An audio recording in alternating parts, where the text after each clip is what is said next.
Good morning. I'm Heather Easton. I'm the CEO of the Arkansas Community Foundation, and I'm pleased to welcome everyone here to this press conference, including the members of the Arkansas National Guard and the North Little Rock Police. I want to thank Governor Beebe for hosting us here today, and I'm here to introduce Sheffield Nelson. The idea for the Arkansas Service Memorial Scholarship came from Sheffield Nelson, one of Arkansas's great citizens, and now a partner at Jack, Nelson, Jones, Fink, Giles, and Gregory. Back in 1984, Mr. Nelson was visiting and saw the need for a scholarship for young people who had lost their parents in service, and he put his time, talent, and treasure behind that, and today we have a great scholarship that serves Arkansas. I want to thank Mr. Nelson for all that he's done and turn it over to him. Thank you. Thank you, Heather. Thank you, Heather. And I had nothing to do with writing that introduction. I'm not a great Arkansan, but I appreciate that kindness. We did start the scholarship 25 years ago this year, and we have given 125 scholarships worth $150,000 over the period of time. We have given as many as 7 in a semester, and usually the semesters will run 3, 4, and 5. We're currently at 0, and there's no way on earth that I can believe that we don't have some young adults out there who qualify for this scholarship, because the only only requirements are, number one, that they lost a parent serving the city, a county, this state, or the federal government. And secondly, that they go to an Arkansas college or university. So anybody and everybody qualifies, and the fund is built up so much through the years that we now give an automatic $2,500 scholarship per year, and they get that for 4 years. We had an Arkansas Game and Fish officer, Monty Carmichael, die in a helicopter crash back in November. He has a son, Caleb, who's 15 and a sophomore in high school. We know of one kid, not a child, of course, a young adult, and we've already talked with his mom, so she knows about this scholarship. There are 4 universities in the state that match the scholarship, so a $2,500 scholarship turns into $5,000 if you go to Southern Arkansas University, to Henderson, to College of the Ozarks, or to the University of Arkansas at Fayetteville. So it becomes a very meaningful amount of money. The fact we've fallen on hard times because they're not aware of it. I asked the governor if he would lend his considerable clout to this cause. He grew up, as you know, raised by a mother, so he knows how difficult it is to have one parent and to struggle to go to school. So he was more than willing and very generous in his working with us to get to this point. And I'm just very appreciative, Mike, of you doing it, because I know that you can bring the type of attention we need to the cause. To give you a little flavor of what it means to be a student who has the scholarship, Kelly Lyon from Conway is here, and I'd like for Kelly to tell you exactly what it's meant to her. Kelly.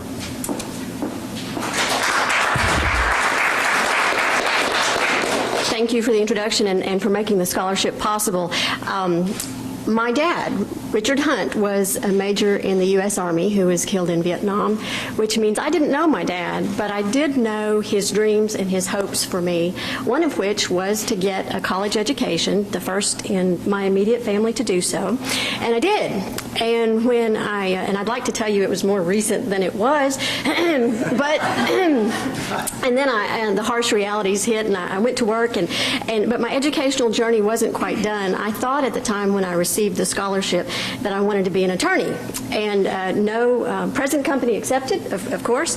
I decided the world didn't need another attorney. I was going to do something else, and my educational journey took me later to complete a master's in technical and professional writing at UALR, but by then I had the bug, and now I am working on, my husband hoped, my last degree, a doctorate in higher education administration, and I have this crazy idea, I've picked it up from somewhere, of a dissertation on the role of public universities in 21st century community and economic development.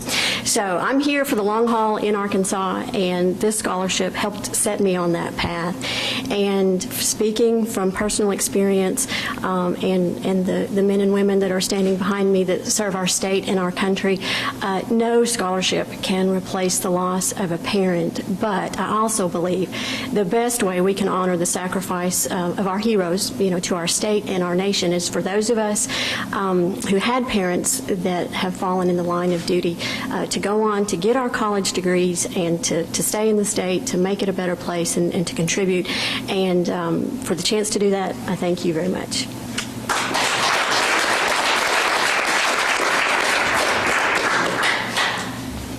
I would be remiss if I didn't say that the governor has been such a strong supporter of the military and everything that we've done in sending people overseas and supporting the people here in the state and everything else. Plus, he's one of the biggest and strongest proponents of higher education and always has been.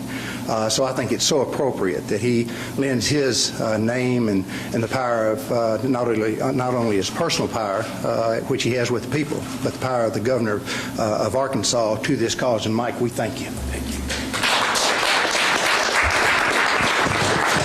Well, I want to make 2 or 3 points that I think need to be made. The first is this was a private scholarship with private funds started by a man who had a vision about it many, many years ago, back in the 80s.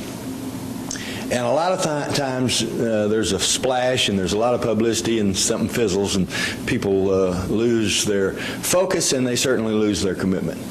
This is an example where that did not happen.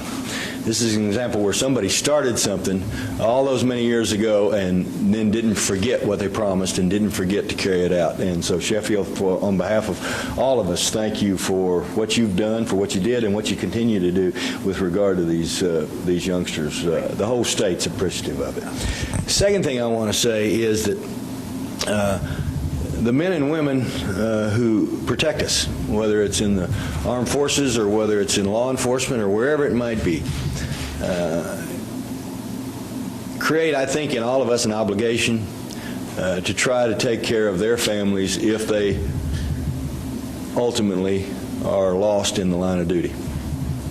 And the truth of the matter is, some people have criticized the number of scholarships that we have, but who wants to take away scholarships such as these for folks who specifically are entitled to some additional assistance over and above what otherwise might be available in the normal course of scholarships because of the particular nature of their situation, and in this case because their parent happened to be somebody that protected us, and then in the line of duty we lost them.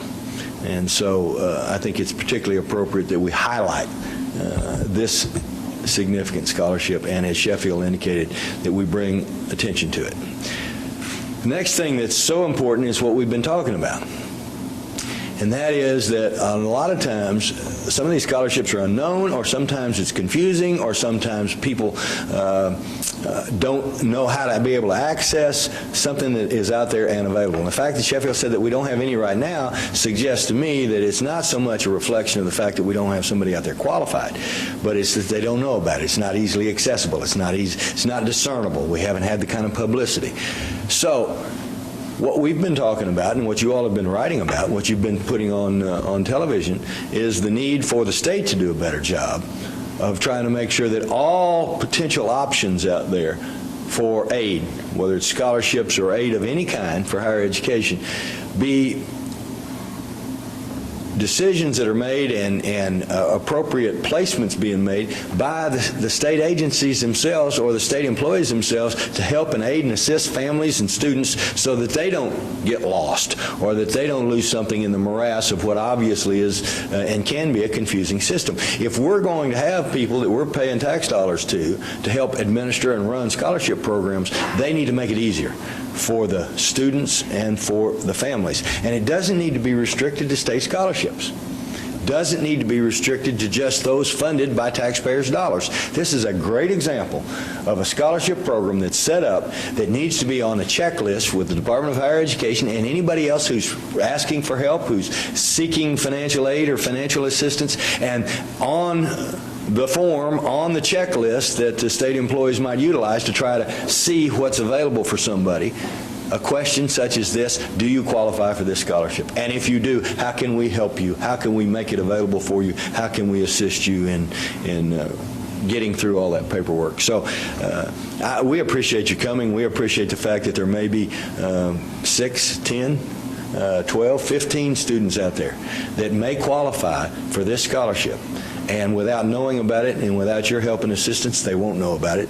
And also to highlight the necessity and the importance of streamlining on the state level the whole application process for scholarships so that the hard work's done by somebody who's familiar with the process, charged with that responsibility, and ease the burden from the actual families themselves of trying to figure out what they may qualify for. So thank you again. We appreciate it. Thank you for your testimony in terms of what it actually meant to you personally. And thanks to the men and women who are protecting us every day. We appreciate you very much. Thank you.